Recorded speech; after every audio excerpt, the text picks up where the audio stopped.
Bismillahirrahmanirrahim. Assalamualaikum warahmatullahi wabarakatuh. Waalaikumsalam warahmatullahi wabarakatuh. Alhamdulillahirabbil alamin.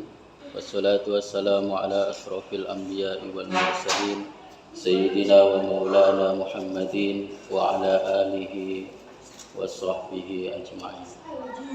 Asyhadu an la ilaha illallah wa asyhadu anna Muhammadan abduhu wa rasuluh.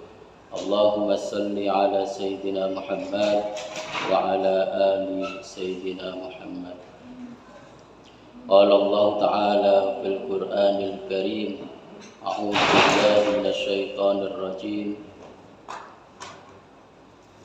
Bismillahirrahmanirrahim.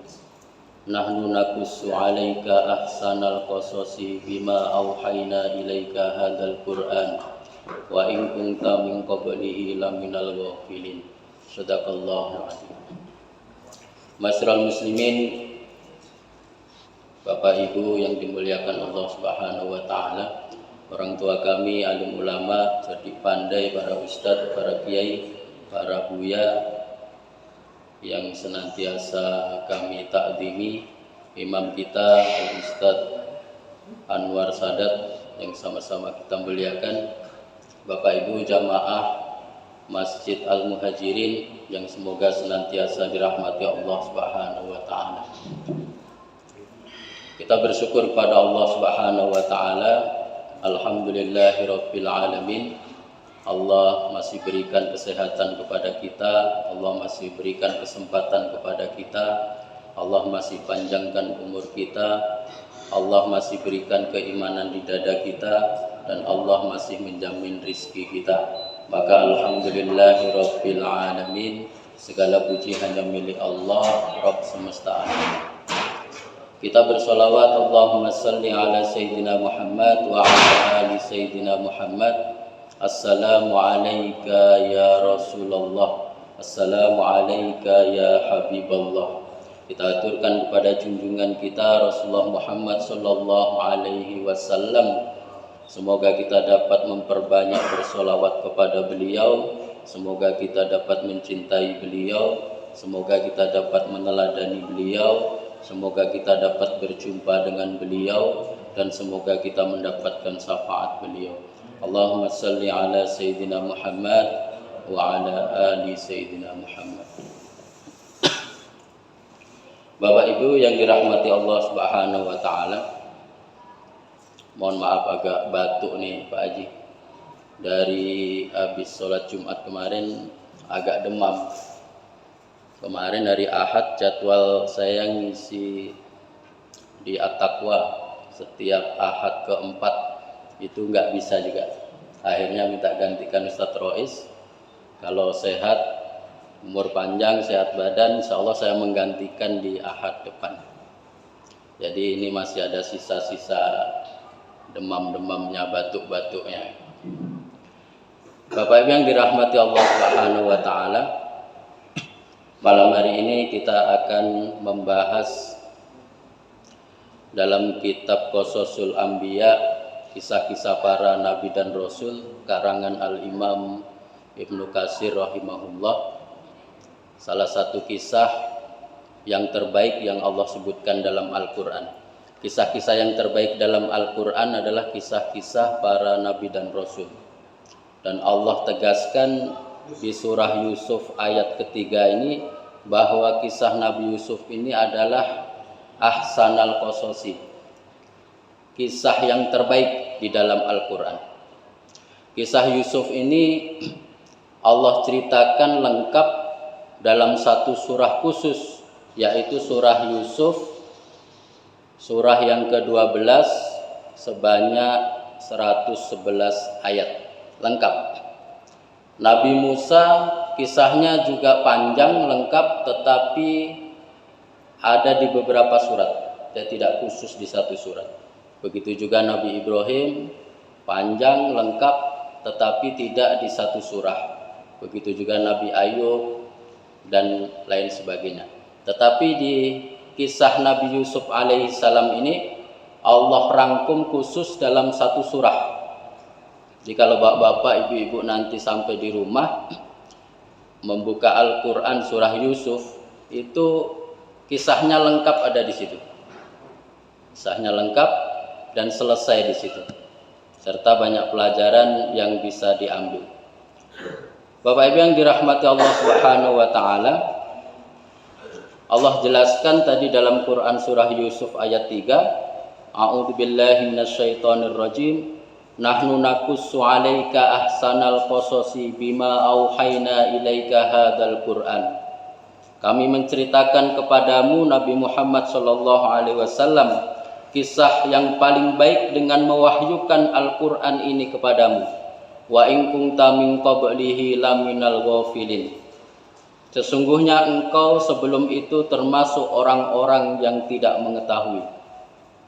Jadi dulu pada zaman Nabi Shallallahu Alaihi Wasallam itu orang-orang Yahudi Madinah itu mereka bercerita tentang kisah-kisah terdahulu, nabi-nabi mereka terdahulu, mulai dari Nabi Ibrahim, mulai dari Nabi Ishak, Nabi Yakub sampai Nabi Yusuf, Nabi Musa, nabi-nabi mereka.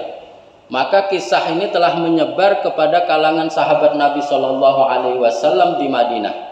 Maka sahabat Nabi pun menjumpai Nabi Shallallahu Alaihi Wasallam dan ingin diceritakan kisahnya Nabi Yusuf Alaihi Salam, karena mereka mendengar kisah Nabi Yusuf itu dari orang-orang Yahudi, dari kitab-kitab orang Yahudi, dari kisah-kisah orang Yahudi. Maka mereka sahabat Nabi ini mendatangi Nabi untuk diceritakan bagaimana sesungguhnya kisah Nabi Yusuf alaihi salam itu. Nabi terdiam sebentar. Lalu tidak lama datanglah malaikat Jibril dengan membawa wahyu, turunlah surat Yusuf ini. Maka dengan turun surah Yusuf ini, Nabi Shallallahu Alaihi Wasallam dapat menceritakan kisah Nabi Yusuf kepada para sahabat dengan detail dan selesai. Bapak Ibu yang dirahmati Allah Subhanahu wa taala, Nabi Yusuf alaihi salam ini orang yang mulia. Anaknya orang yang mulia, anaknya orang yang mulia dan anaknya orang yang mulia. Nabi Yusuf alaihi salam orang yang mulia, anaknya orang yang mulia, putra dari Yakub alaihi salam, seorang nabi, orang yang mulia. Putranya dari Ishak alaihi salam, seorang nabi, orang yang mulia. Dan Ishak adalah putra Nabi Ibrahim alaihi salam. Maka Bapak Ibu yang dirahmati Allah, Nabi Ibrahim itu dijuluki bapaknya para nabi, karena nabi-nabi setelah Nabi Ibrahim itu yang diutus Allah itu semuanya keturunan dari Nabi Ibrahim alaihi salam. Di ketika Nabi Ibrahim alaihi salam, kisah ini kita awali dari Nabi Ibrahim. Nabi Ibrahim ketika tinggal di Palestina, ketika istrinya Hajar melahirkan, maka Allah utus untuk membawanya ke Mekah bersama bayinya Ismail alaihi salam. Maka Nabi Ismail alaihi salam tinggal di Mekah sampai keturunan-keturunannya, sampailah diutus Nabi akhir zaman Nabi Muhammad Sallallahu Alaihi Wasallam. Itulah keturunan Nabi Ismail Alaihi Salam. Lalu Nabi Ibrahim Alaihi Salam dengan istrinya Siti Sarah masih di Palestina. Lalu Siti Sarah di saat usia Nabi Ibrahim Alaihi Salam lanjut, tidak mungkin lagi rasanya untuk memperoleh keturunan lagi, tetapi Allah berikan kabar gembira bahwa istrinya Sarah hamil dan melahirkan yang kelak menjadi nabi, namanya Ishak alaihi salam. Ishak alaihi salam mempunyai putra kembar. Yang pertama bernama Ais, kembarannya bernama Yakub alaihi salam. Jadi Nabi Yakub itu punya kembarannya Ais, tetapi Ais tidak menjadi nabi. Nabi Yakub lah yang Allah utus untuk menjadi nabi. Nabi Yakub alaihissalam lahir, lalu tumbuh menjadi anak-anak dan remaja di Palestina. Setelah itu ibunya menyarankan untuk pergi menemui pamannya Laban. di Haron. Haron itu satu desa yang berada di Suriah. Kata ustadz-ustadz kita yang sering ke Suriah, sampai sekarang desa itu masih ada. Desa Haron. Betapa tuanya desa itu, betapa tuanya daerah itu. Mulai dari zaman Nabi Yakub alaihi salam. Maka atas saran ibundanya, Nabi Yakub alaihi salam pergilah ke rumah pamannya Laban ke Haron. Ketika di tengah jalan beliau istirahat, tidur dengan memakai bantal, ada batu. Batu itu beliau pakai sebagai bantal. Lalu ketika tidur di tempat itu, Nabi Yakub alaihissalam bermimpi. Mimpinya di dekat situ ada tangga yang terus sampai ke langit, dan malaikat itu turun naik dari langit turun ke bumi, dari bumi turun ke langit melalui tangga itu. Dan di saat itu ada suara bahwa di tempat ini, di tempat tidurnya Nabi Yakub alaihissalam itu, besok akan dibangun tempat yang mulia. Maka setelah bangun, Nabi Yakub alaihissalam menandai batu itu.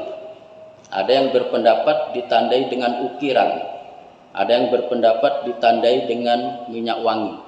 Yang jelas batu yang sebagai bantal tadi beliau tandai supaya tidak lupa. Ketika sampai di Haron, menemui pamannya Laban, ternyata pamannya ini mempunyai 2 anak perempuan. Kakaknya bernama Laya atau Lia dan adiknya bernama Rohil. Nabi Yakub alaihi salam ingin memperistri Rohil karena Rohil ini cantik sekali. Dia baik, dia cantik, dia rajin, dia solehah. Kakaknya sebetulnya juga baik, tetapi kakaknya kurang cantik. Jadi satu kandungan itu kadang beda-beda. Padahal ayahnya sama, ibunya sama.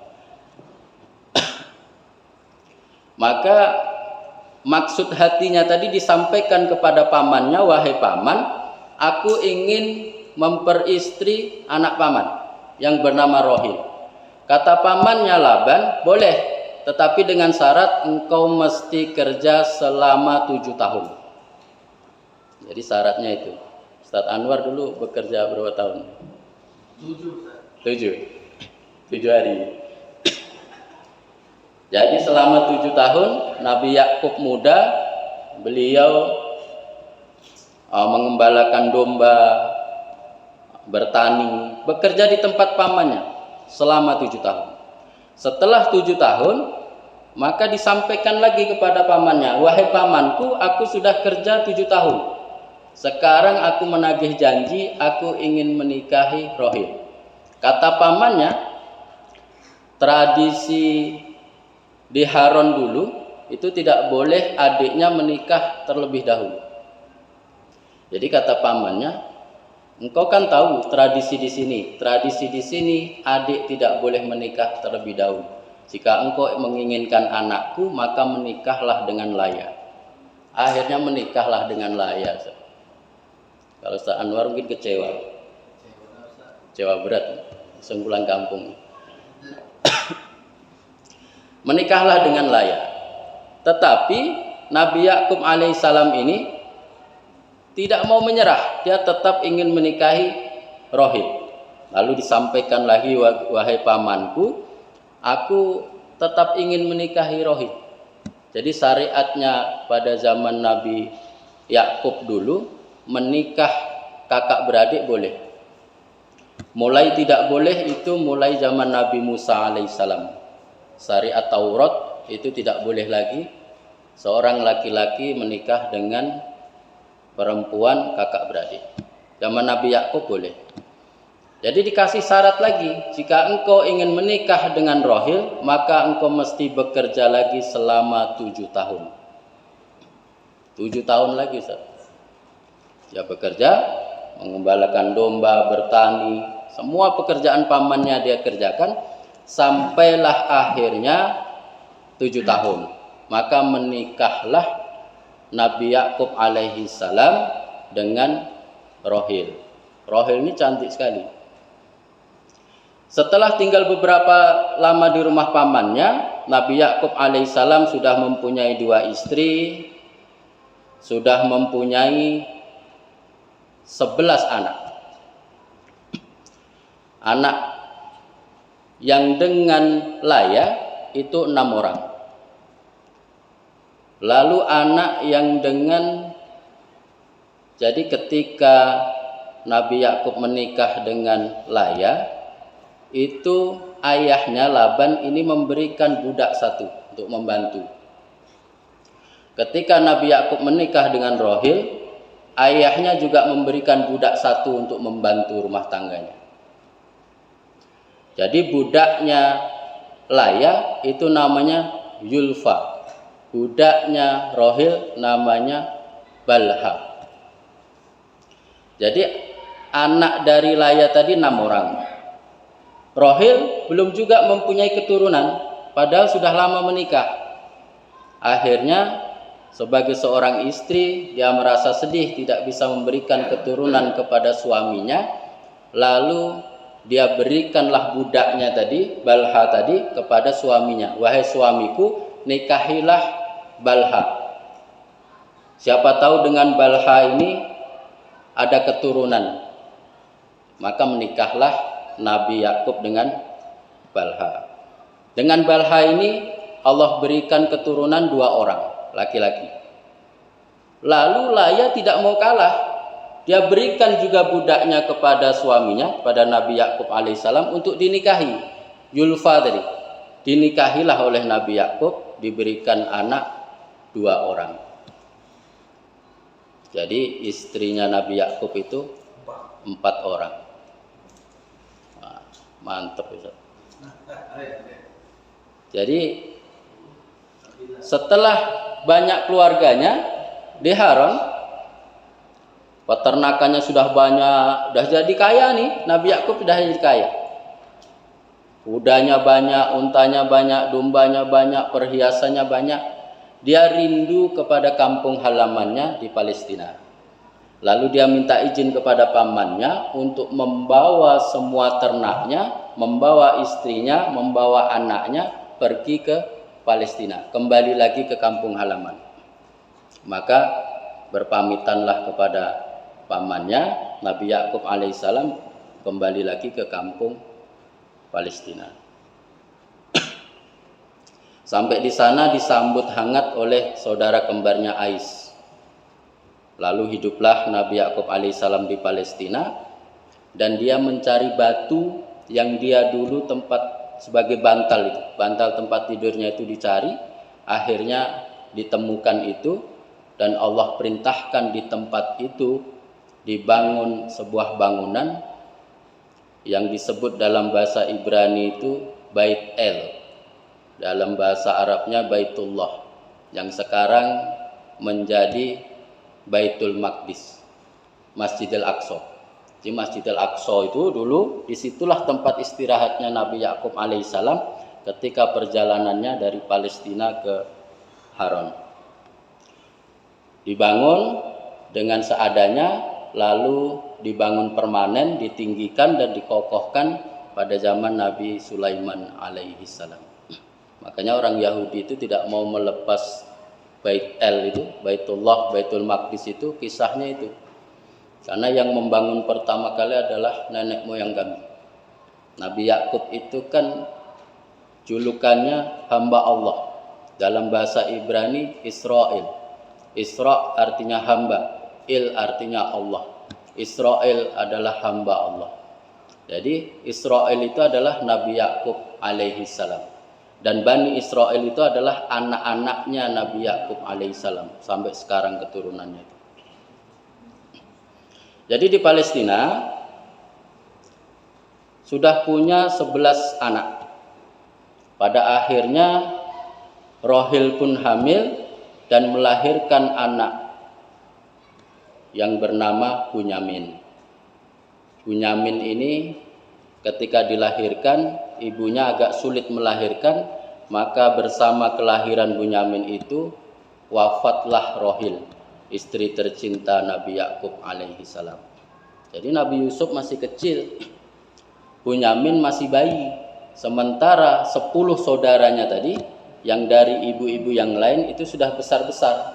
Apalagi yang dari Laya, yang 6 orang itu besar, jaraknya jauh. Maka karena ibunya meninggal, Nabi Yusuf alaihissalam dan Bunyamin itu masih kecil, maka tentu kasih sayang seorang ayah banyak dihabiskan kepada Nabi Yusuf alaihissalam dan Bunyamin yang masih bayi. Karena Nabi Yakub alaihissalam memposisikan tidak hanya sebagai seorang ayah, tetapi juga sebagai seorang ibu. Di saat itulah mulai hasad itu timbul. Saudara-saudaranya mengira bahwa ayahnya Nabi Yakub alaihissalam lebih cinta kepada adiknya Yusuf dan Bunyamin. Bapak Ibu yang dirahmati Allah Subhanahu wa taala,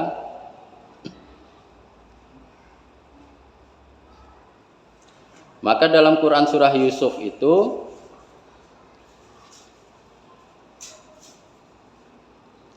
dalam ayat selanjutnya, dalam ayat keempat,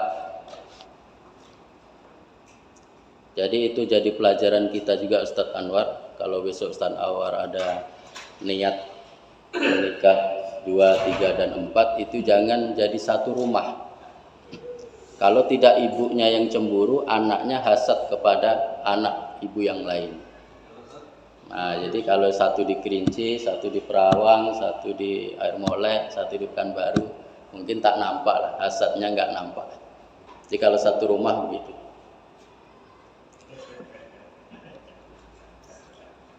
Padahal dengar nama ibunya di rumah. Jadi Nabi Yusuf alaihissalam ketika kecil, Nabi Yusuf ini kisahnya diawali dari mimpi, nanti di pertengahan kisah mimpi lagi, di akhir kisah mimpi lagi. Dan Nabi Yusuf alaihissalam ini Allah anugerahi ilmu untuk bisa mentakwilkan mimpi.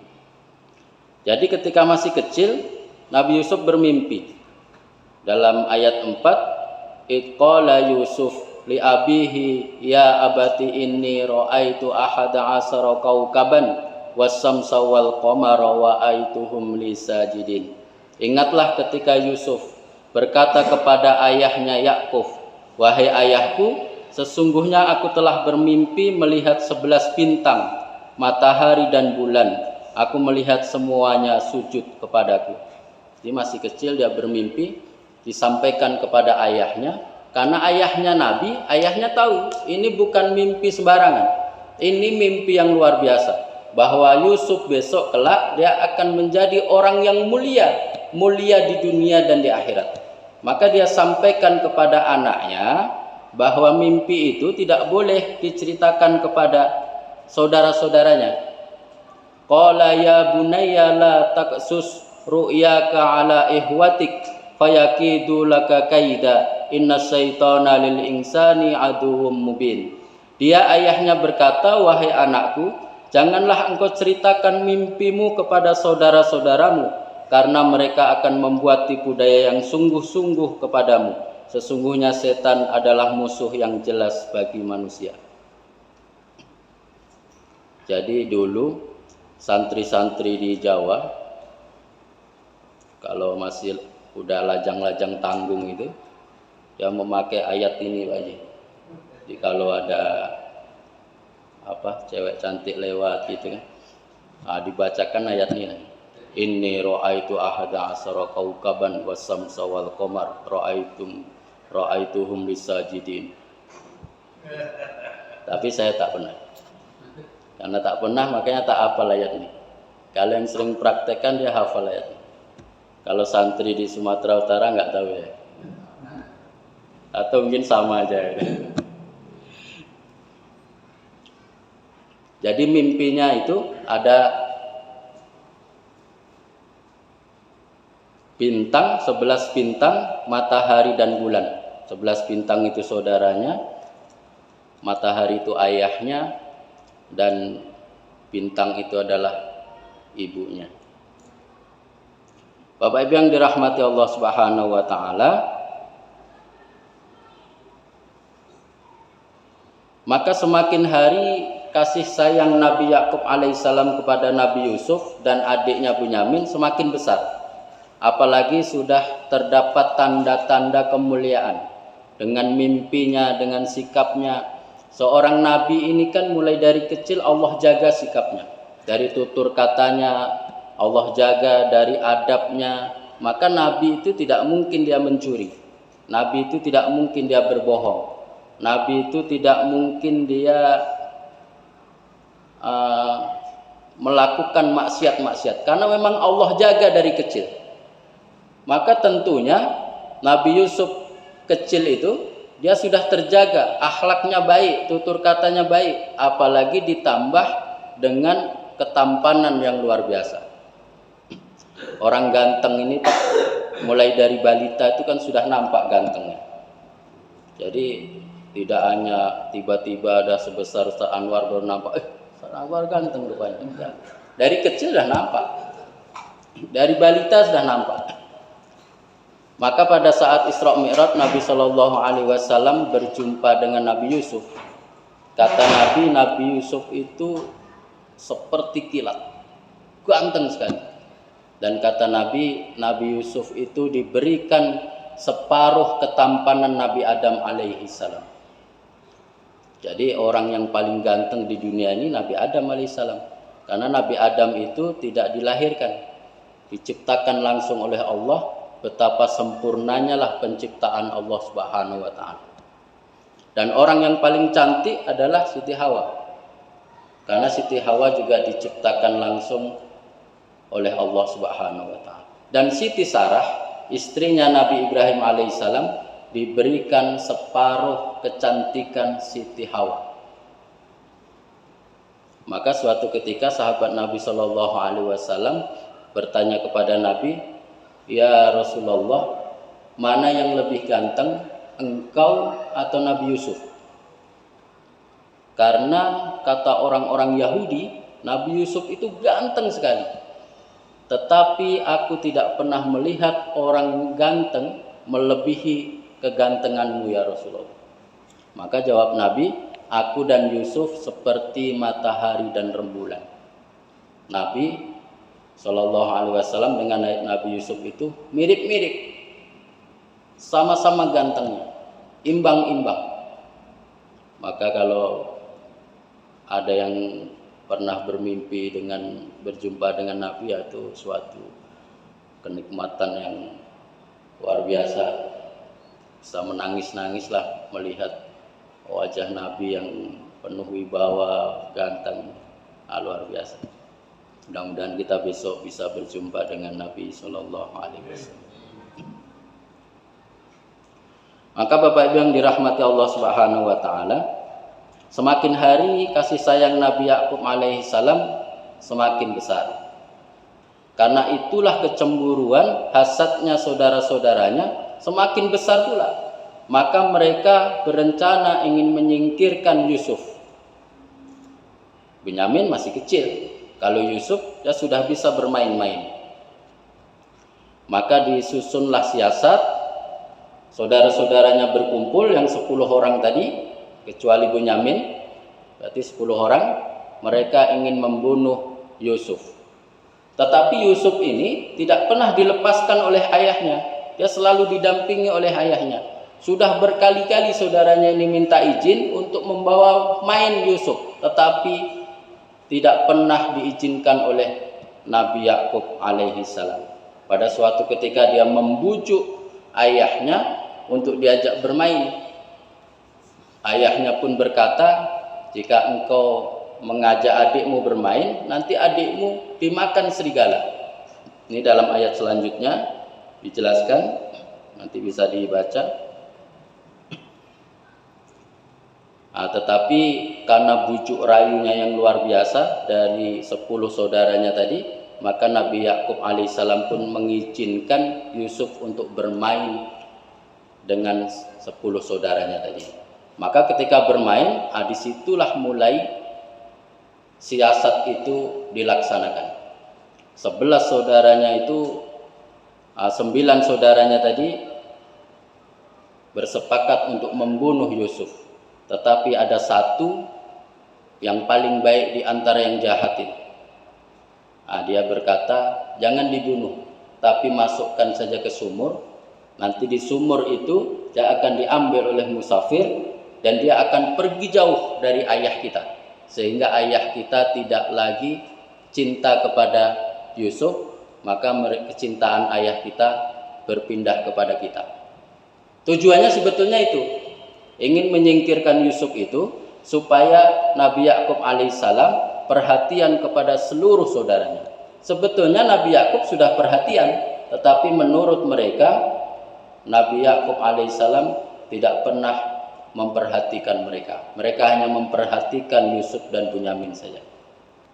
Maka ketika dimasukkan ke dalam sumur, dalam kitab Qasasul Anbiya dijelaskan oleh Al-Imam Ibnu Katsir, Nabi Yusuf belum balik. Ada yang berpendapat di usianya 10 tahun. Ada yang berpendapat usianya 17 tahun. Tapi kalau 17 tahun sepertinya sudah balik. Kemungkinan sekitar 10 tahun. Yang jelas Nabi Yusuf pada saat dimasukkan ke dalam sumur dia belum balik, masih kecil. Maka ketika dimasukkan ke sumur, saudaranya yang 10 orang itu tidak meninggalkan begitu saja. Dia tetap pantau dari jauh.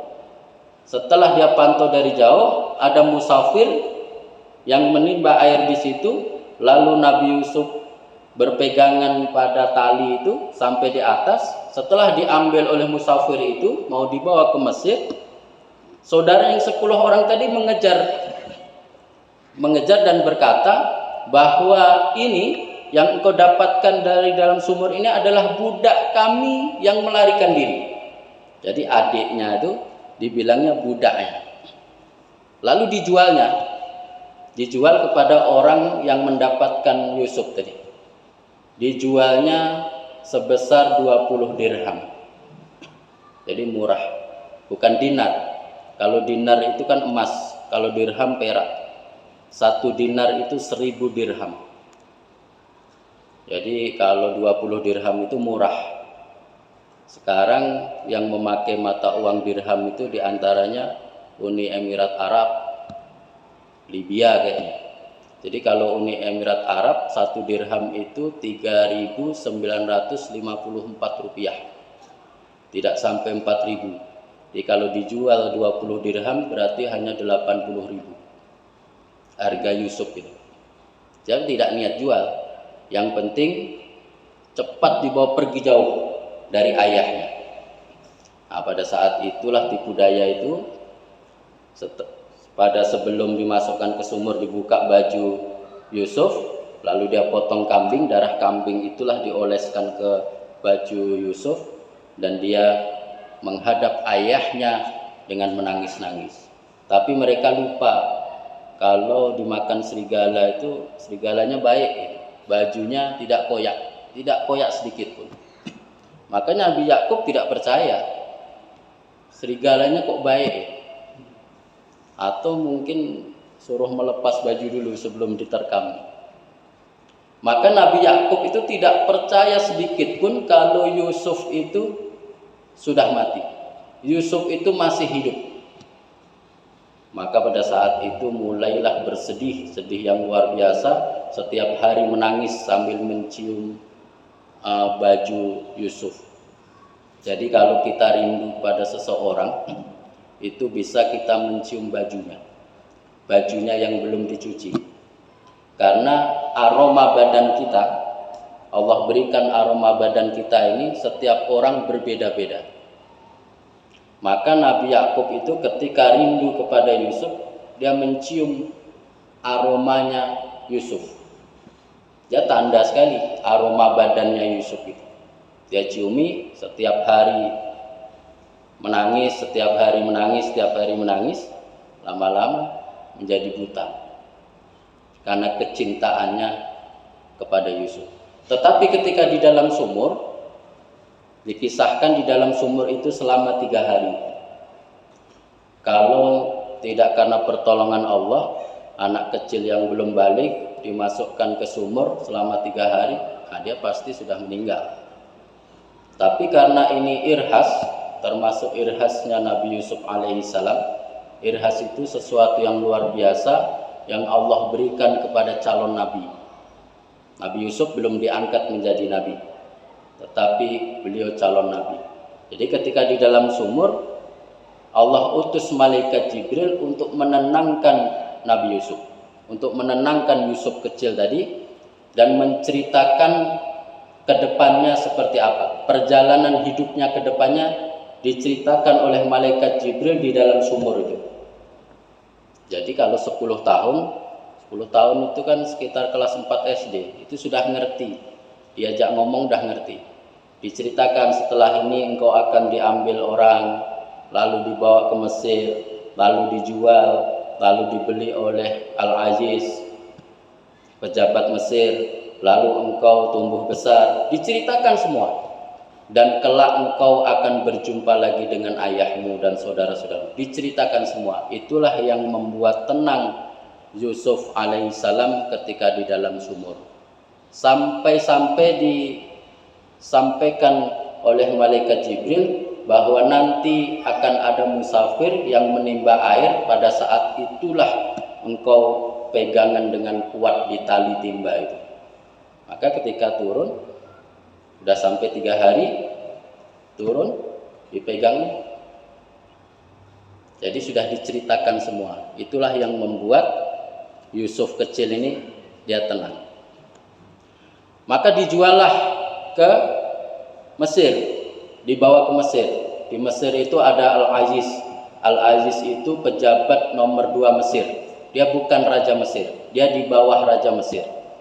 Dia pejabat nomor 2. Kalau di sini mungkin wakil bupati ya.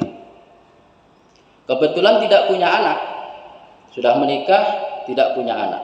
Maka ketika melihat Yusuf dijual dengan harga yang murah, ya tentu berebut. Yusuf ini ganteng, putih, sudah nampak lah gantengnya. Maka dibeli, dirawat, tinggallah dia di istana. Istana makannya terjamin, dididik dengan baik. Al-Aziz ini baik, dia jujur, istrinya juga baik, dia jujur. Tapi mereka masih menyembah berhala. Mereka di Mesir tidak menyembah ajaran Nabi Yakub alaihissalam. Mereka menyembah berhala. Mereka menyembah berhala, ada patung-patung di kamarnya, patung-patung kecil-kecil di kamarnya. Nanti kalau mereka mau maksiat ditutup kepala patung itu biar tak nampak ya. Kalau selesai maksiat dibuka lagi, gitu. Maka salah satu ketika Nabi Yusuf alaihissalam remaja, dikunci oleh istri Al-Aziz yang bernama Yulaikha itu, Nabi Yusuf alaihissalam melihat patung itu terbuka. Maka Nabi Yusuf alaihissalam pun malu kepada patung itu. Karena kepercayaan orang Mesir pada saat itu Tuhannya adalah patung. Maka Bapak Ibu yang dirahmati Allah Subhanahu wa taala, habis banyak. 9 menit. Karena saya trauma yang kemarin itu sampai masuk waktu Isya. Jadi terpaksa nggak selesai Ustaz. Ustaz Anwar harus mengundang lagi kayaknya. Bercanda nih Ustaz. Jadi hiduplah dia di istana. Hidup serba kecukupan, dididik dengan baik, dengan didikan yang baik. Karena Al-Aziz ini orangnya jujur, dia baik. Maka dia dipercaya oleh raja untuk mengurus kerajaan Mesir beserta rakyatnya. Maka setelah belasan tahun dari mulai dibeli tadi, diangkat sebagai anak tadi, tentu Nabi Yusuf alaihissalam sudah menginjak remaja. Ada yang berpendapat pada saat itu usianya 20 tahun, ada yang berpendapat 33 tahun, Allahu a'lam. Yang jelas sudah menginjak menjadi pemuda yang sangat tampan. Maka disitulah mulai setan menggoda ibunya, ibu angkatnya, Yulaikha, digodanya. Yulaikha ini kan istri pejabat. Dia cantik, tubuhnya terawat, wajahnya terawat. Kalau istri pejabat kan gitu. Usia 40 tahun itu seperti masih 30 tahun. Jadi masih terlihat cantik. Maka ketika Yulaiha ingin mengajak berzina Nabi Yusuf alaihi salam, sudah dikunci, tidak ada lagi orang yang tahu sebetulnya di ruangan itu selain Allah Subhanahu wa taala. Maka sebagai manusia normal, anak muda yang normal, hasratnya Nabi Yusuf alaihissalam pun sebetulnya mau, tetapi dia malu kepada Allah Subhanahu wa taala dan dia sampaikan kepada Yulaiha bahwa suaminya Al-Aziz itu mendidiknya dengan baik, mengasuhnya dengan baik, dan dia tidak ingin mengkhianati tuannya tadi. Dan dia takut kepada Allah Subhanahu wa taala. Kalau seandainya tidak takut kepada Allah, mungkin sudah berzina. Tetapi kembali lagi, seorang nabi dia dijaga oleh Allah Subhanahu wa taala. Dia tidak mungkin berbuat maksiat, dia tidak mungkin berbuat dosa. Dia maksum, dia terjaga dari hal-hal yang tidak baik. Maka ketika Yulaiha memaksa dan Nabi Yusuf alaihissalam lari ke arah pintu, ditariknya baju belakang, koyaklah. Seketika itu pintu itu terbuka dan suami Yulaiha ada di depan pintu. Jadi kepergok, Pak. Tetapi kata Yulaiha, dia mengadu kepada suaminya bahwa Yusuflah yang ingin memperkosanya. Pada saat itu siapa yang membenarkan kejadian itu? Ada pembantu Yulaiha yang dia sedang menggendong bayi yang masih kecil. Maka bayi itulah yang bersaksi. Kalau tidak ada bayi itu, mungkin Nabi Yusuf alaihissalam juga sudah dihukum. Pada saat itu ada pembantu Yulaiha datang menggendong bayi, dan bayi itulah yang bersaksi. Bayi itu yang ngomong. Kata bayi itu, lihatlah baju Yusuf. Kalau koyaknya di depan, berarti Yusuf yang salah. Kalau koyaknya di belakang, berarti Yulaiha yang salah. Dilihat oleh Al-Aziz tadi, ternyata koyaknya di belakang. Tetapi Al-Aziz berkata kepada Nabi Yusuf, wahai Yusuf, lupakan kejadian ini. Nah, jadi jangan dicerita-ceritakan. Udah lupakan kejadian ini dan maafkan istriku. Tetapi dia marah kepada istrinya untuk segera bertobat kepada Allah Subhanahu wa taala atas kelakuan yang telah dia perbuat. Mungkin itu yang bisa saya sampaikan. Mohon maaf bila ada yang salah. Nanti bisa dibaca di Quran Surah Yusuf serta tafsirnya untuk memperjelas kisah ini. Kita tutup dengan doa kafaratul majlis. Subhanakallahumma wa bihamdika asyhadu an la ilaha illa anta astaghfiruka wa atubu ilaik. Wabillahi taufiq wal hidayah. Assalamualaikum warahmatullahi wabarakatuh. Waalaikumsalam warahmatullahi wabarakatuh.